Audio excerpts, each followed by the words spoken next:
This is Jewish Spotlight, a weekly television program presented by Chabad Lubavitch of Long Island, featuring various aspects of modern Jewish life and Jewish culture. Now, here is your host, Rabbi Tuvia Teldin. Shalom, and welcome to the Jewish Spotlight. You know, in life, there are many of us who feel some type of emptiness in our hearts sometimes, and we feel driven to try to fill that emptiness. Some people fill it with drugs, some people fill it with things that are really not so good with them. Some people pursue whatever they want to achieve in life to be able to fulfill their feelings and their desires and fill that place in their heart with something meaningful, with something that gives them a sense of purpose, a sense of destiny, a sense of connection to God. And we find many people, especially these days, are on that journey. But rarely do we hear about a journey that takes a person literally halfway across the world in order to be able to fill that inner need. We have with us tonight somebody who has actually done that and who has accomplished their goal and is now on the journey, so to say, in the direction they want to go. This is a young woman from China who is now a convert to Judaism, who is going to share with us her story of what brought her to this point in her life. It's my pleasure to introduce to you Miss Ester Zheng, who will share with us a little bit of her background. Thank you, Rabbi. Esther, it's a pleasure to have you with us. I'm looking forward to hearing so much. Thank you. First, if you could just tell our audience where you are from in China. Central China, Central Wuhan China. City. Hunan City? Wuhan. Wuhan, okay. Very good. And what were you doing when you were there? I was a TV show host and producer for 3 separate television departments of my TV station. So that sounds like quite a professional job. You must have been keeping very busy there. Yes. I'm sure they miss you. I was very busy. Okay. And you came to the States, I understand you were doing a show on freedom of the press, and then you did a show on freedom of religion. Yes. And it was during the time you were doing a show on freedom of religion. It's not a show, it's like a conference. A conference, oh, okay. And during the conference on freedom of religion, that's when you interacted with people of different religions, or specifically with people of the Jewish, different religions? Different religions. So it was a first time that you were exposed to many different religions than what you knew when you were in China. And I talked to many scholars and professors talk about different religions. Interesting. Yes. And this was the first exposure for you, because all you knew beforehand was about Buddha. But something even more interesting, because when I was investigating about different religions, yes, no Judaism. No Judaism. Christianity, Catholic, Muslim, Buddha, but no Judaism. Really? And but I found out. This is in North Carolina? No, in New Jersey. In New Jersey, and there's no mention of Judaism. No. So how did you find out about Judaism? Actually, one person that I want to mention about who gave me the influence the most, he is, I think he's a Malaysia guy. He speaks Chinese and he speaks English. He has many churches in America and Europe. Yes. And he also has, a university, Christian university. Okay, so when we talk about religion, some of our conversation we covered about Buddhism. Right. Because in China, I was always looking for the truth. So I read many books on Buddhism. That's why when we start talking, and he was very impressed and amazed, like some young people from China, nobody believe. Not so many people believe in religion. Almost nobody. Young people, nobody believe in any religion. So some people, young people come from China, talk about religion, and I know a lot about Buddhism. So he was very amazed. So he gave me very, very good conditions. He wanted me starting in his university, and after 2 years study, become a minister of one of his church. Interesting. And he gave me really, really good conditions, like 2 years, everything free, like free tuition, accommodation. So how did you end up in Judaism? Why didn't you pursue that? Because of this, you see, he wanted me to change my faith from believing Buddha, change to Christianity. It's like, I think this is a very serious matter. I just couldn't make a decision in one day. I said, I have to think about it. Right.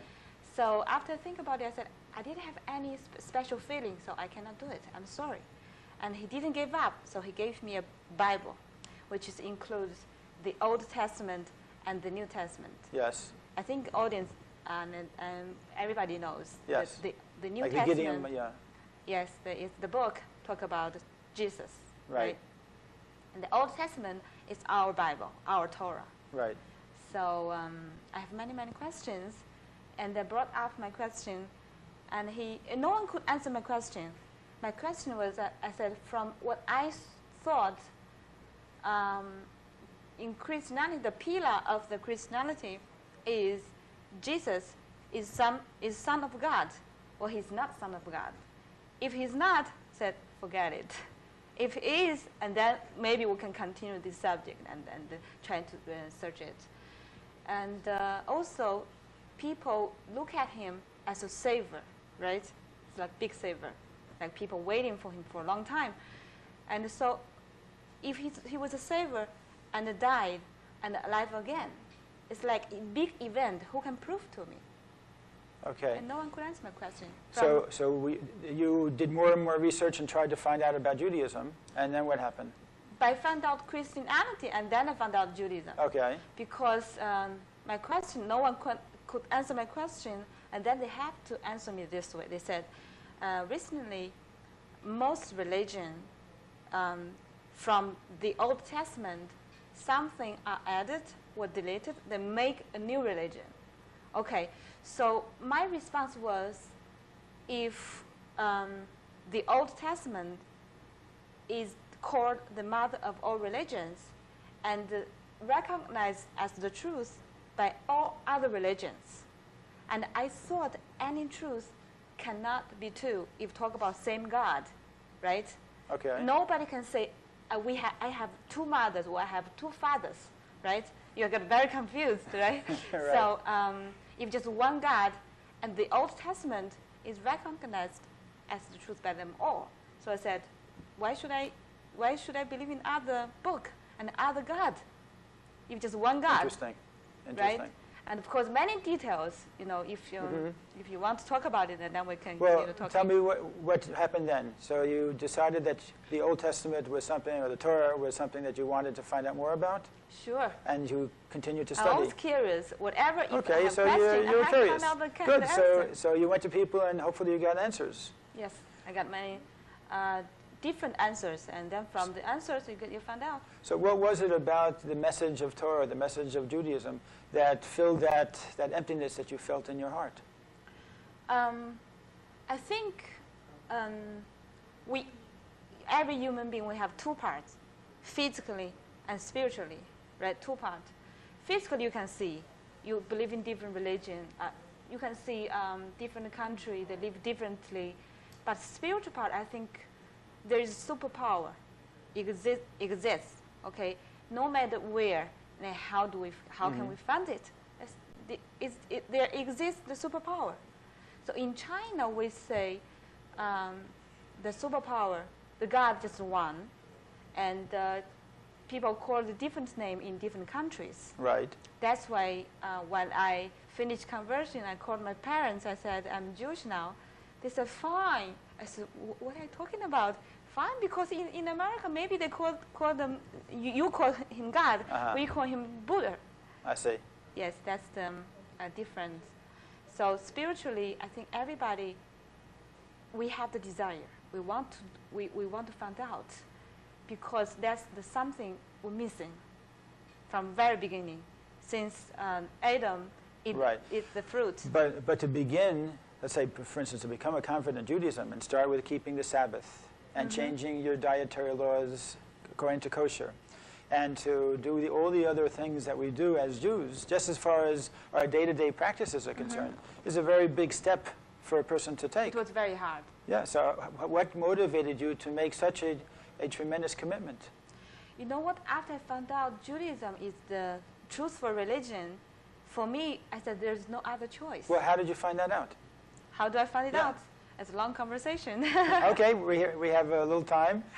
Okay. If you could just give it to us in a couple of sound bites, as they say. I'm just afraid of if I talk about all the reasons why I convert to Judaism, maybe other people will feel uncomfortable. Is that all right? Well, talk about the advantages of Judaism. What was it that was beautiful about Judaism that you were very happy about? I remember one time I would talk to some Jewish people, is we didn't talk about religion, but talk about culture. Right. And people mentioned about, he said, look, whatever people, our life changed every day, right? Every Sure. every day something happened. So if somebody comes from past time, like a few thousand years ago, Right. he's still alive, and sit here, they couldn't understand each other, Right. right? But only Judaism. If we sit in the same table, we talk in Hebrew, we talk about Shabbos, we talk about Yom Tov, we talk about Torah, and everything, we can understand each other. That's true. That's the only religion keep everything from a few thousand years, keep everything the same. Right. If one. And secondly, Interesting. That's an yes. interesting point. So you're talking about Interesting, it is right? that continuity over thousands of years yes, that I could sit and talk with somebody from 2,000, even 3,000 years ago, and we would be talking the same language and talking about the same customs and same practices. Okay. if Interesting. it's not the truthful religion, why should we keep it so strongly? And actually, it's not easy to keep it, and people still do it. Right. If it doesn't make sense, so what's the reason? Right. You think everybody is stupid? And actually, Jewish people are very smart. Right? You just mentioned about Jewish nation that it's very small, but we have to say it's also very powerful. But anyway, so when, I remember one time people mentioned about Jewish calendar. In the beginning, I didn't know how many years in Jewish calendar is different than Chinese. I know, but we account the days according the moon's In cycle. China. Yes. Right. And Jewish calendar also yes, is a lunar calendar. These part were the same, Right. but the number different. So when I saw Jewish calendar, it says 5,760. That was 60, 5760. Yes, I think so. That year, and people told me, our Bible, the Old Testament, Right. from the secret way, like people understand, get the message. It says, God gave us maximum the year to 6,000 years. Right. Our lifetime, okay. Right. 6,000. That'll be in terms of until Mashiach comes and we believe Yes. in the world to come. Yes. So in China, we always say, oh, we are one of the oldest country in the world. We have more than 5,000 years history. Right. So I was so surprised because there's no any other country say their history is more than 6,000 years. The longest one is more than 5,000 years. And Jewish calendar is 5,760, now it's 63 years, right? So it makes so much sense. And because I said, oh gosh, that's something. You got to understand it, find the answer. Well, it's interesting that I understand from what you're saying that you're tapping into a part of Judaism that some people are not really aware of. And I'll explain what I mean. The idea of the continuity of Judaism and how we are a family that dates back really thousands of years. Because Judaism is not just a belief system. Judaism is not just a religion in the sense that you're Jewish if you believe in it and you're not Jewish if you don't believe in it. Because, of course, Judaism works in such a way where a person has to be either a child of Abraham and Sarah, a direct descendant of Abraham and Sarah, or else, as with yourself, a convert, person who wants to become a Jew, converts to become part of the family. So the Jewish people are really a family that has a family background. So when we pick up the Torah, we're picking up the 5 books of Moses, or picking up the Bible, as the world calls it. We're reading our family notebook. We're reading about family history. We're not reading about a foreign type of terminology. We're not reading about something that's distant from us. We're reading about our own personal experiences and what our great-great-great-great-grandparents went through. So I see you're approaching it from that perspective as far as really plugging into a family that has proudly maintained its values and maintained its dignity and its integrity, its value system over the course of thousands and thousands of years. And on the basis of that, I see what you're doing is saying there's something here that nobody else has. That's something in the beginning catch my attention. Okay, and then where did you go on deeply. to? Good. Now let's go on. And after I start reading the Old Testament, in the beginning, God said He created human being, he used the dust Yes. from the ground, right? Right. So suddenly something just came to my mind, because in China, I read one magazine. It said some scientists, they discovered in the dust there are 40 different elements. Really? Yes. And then later I read another magazine. It says scientists also discovered in human body there are 40 different elements. Really? Can you believe that? There's different magazines. They're nothing connected to each other. But I just put it together. I said, something came to me together. I said, Right. makes sense. Because God created us use dust. And also, and then let's go deeper. Sometimes, I think everybody does.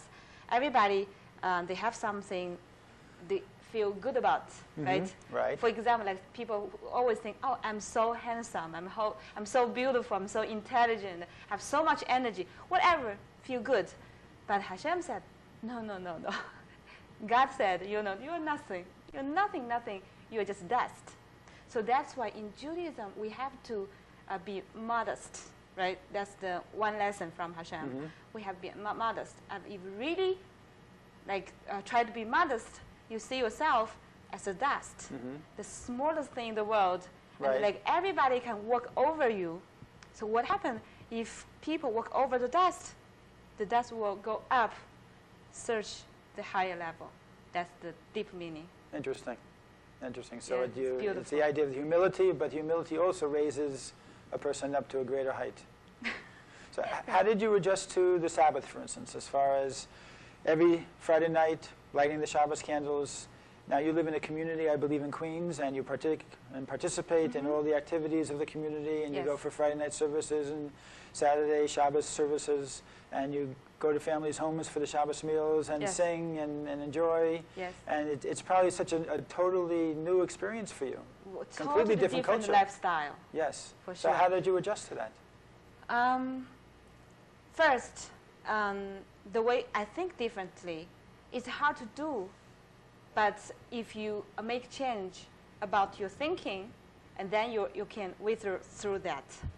I thought if Judaism is the truthful religion, for me there's no other choice.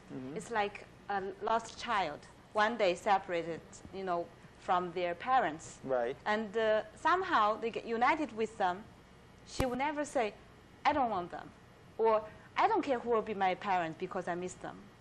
So for the same token, I found out the God and the Judaism is like I found my real parents. Really? The only thing I can do is just return to their arms and do my duties as a child. There's no other choice. So whatever That's beautiful. I don't care how hard it's going to be, I'm going to do, because that's my parents want me to do. Interesting. So you feel so deeply in your heart that this is really where you belong. Yes. Tell me, your name, Esther Zheng. How did you pick that name? There are two parts. One is Esther, one is Tiferes.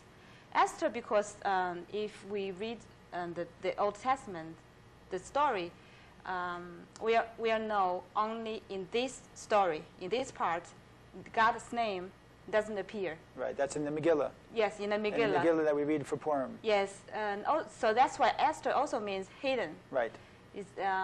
So I love the meaning, because that's the way Hashem created us. He gave us freedom. We have the power to choose the right thing to do or the wrong thing to do, Right. or good thing or bad thing. Okay, because we use the power for good reason, Esther and Mordechai saved the whole nation. Right. We have to know how to use the power, use the right and the good way. So I love the meaning of the story. So I want to do something for Hashem.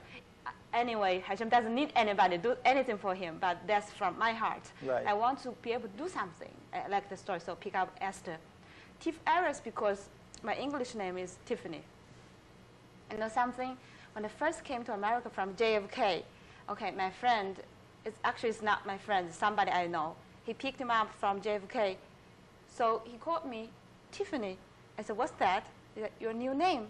I said, why is Tiffany is not, it's not like Mary or Linda or whatever Right. American name, like popular American name. He said, I don't know, just fits you. And then later, I found out Tiffany is a beautiful and expensive jewelry store in Right. Manhattan, right?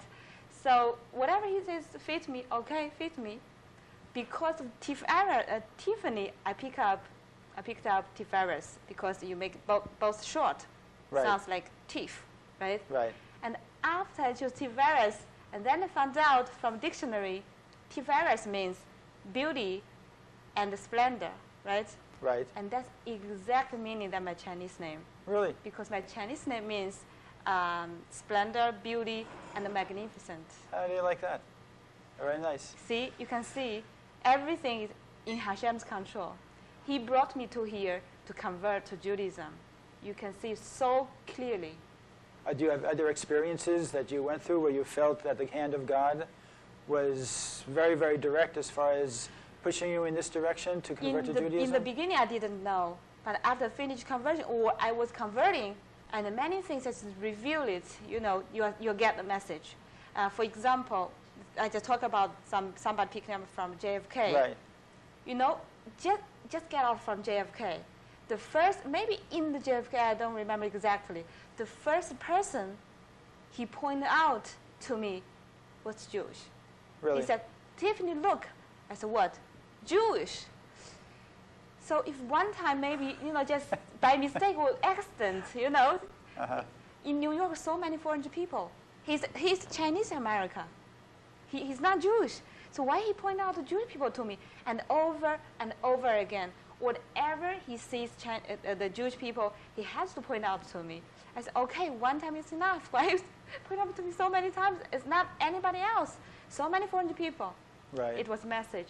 Hashem just wanted to tell me, look, I brought you to here, Judaism. Don't forget.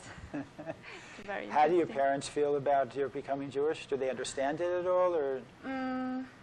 This is the question people ask me the most. I talk to my parents on the phone about twice or once a week. I tried as much I could. I tried my best. I told them everything, so Right. they know I'm Jewish. They know I don't work on Saturday. I don't eat pork. Something they know. So Right. you can say they know everything, but they know nothing because they don't understand what I'm doing exactly. Sure, because you can imagine this must be so strange It's for hard to them. understand. Let's say so many people, they have non-Jewish neighbor and friend or classmate, whatever. Right. Do you think they understand Judaism? Our religion is not so easy to understand. You have to really get into it. You're really looking for the truth. Right.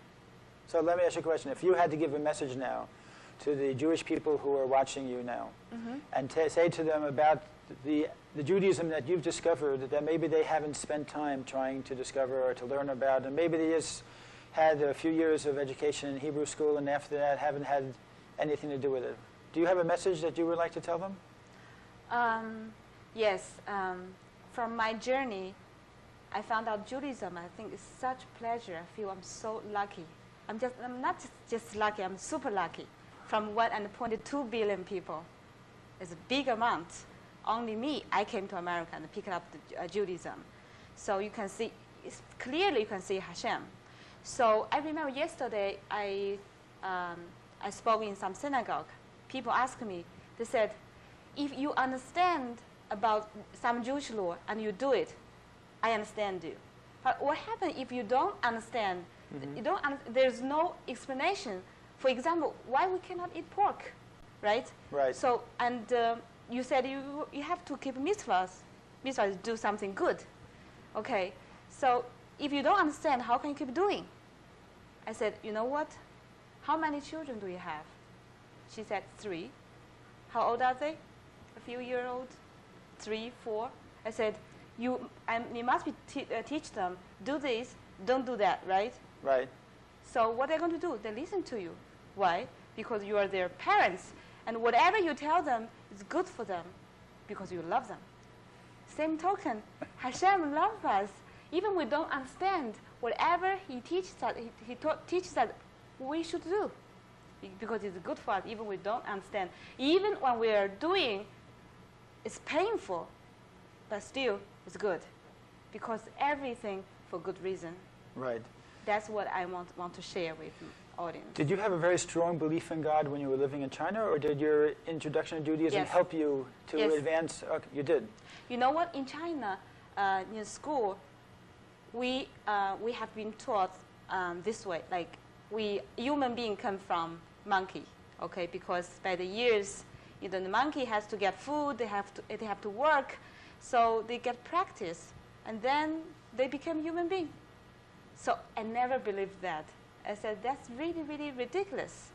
If monkey can become human being, so why the monkey's family? So many different monkeys, they still stay the same way. I'm not saying that they have to become human being, but change a little bit, just not like the exact same monkey like a few thousand years ago. There's nothing. So I said, the whole world, the mountain, the river, the lake, and everything just comes from nowhere. Of course, from somewhere, but where? Mm-hmm. So I want to find out. So I believe the superpower, for sure. Right. You must have been like, or felt like Abraham and Sarah felt when they were first teaching the belief in one God in the desert 3,800 years ago. Because I'm sure in China there were not that many people who had that intense type of belief in one God and were able to express it and teach it and try to share it with other people. So you must have stood out a little bit, even in China, as being somebody of great, strong religious feeling. Sure. I think everybody we have this part because we're always amazed about the world, something we know and something we don't know. So some people looking forward about the unknown world, right? Mm-hmm. But some people just keep going. The life become a habit, just keep going. Right. They don't think anymore. Right. But if you really think and really looking, and you'll get it. All right. Well, Ester Zheng, I want to thank you very, very much for sharing your personal experiences with us. And I found that quite fascinating. I'm sure you did also. And I think what Ester would like for everybody to maybe do is look a little bit more into your Judaism. Look up on the website. Look up on our chabadofcomac.com website. There's plenty of Torah to learn. Chabad.org, there's plenty of Torah to learn. Books in the library, things all over the place. There's so much Judaism out here and so easy to be able to learn more about who we are as Jews and what a beautiful gift it is. So if Ester Zheng could wish anything on anybody, it's to find out more about who we are as a Jewish people. Thank you again for being with us. Take care. We'll see you next week, same time, same station at the Jewish Spotlight. Shalom.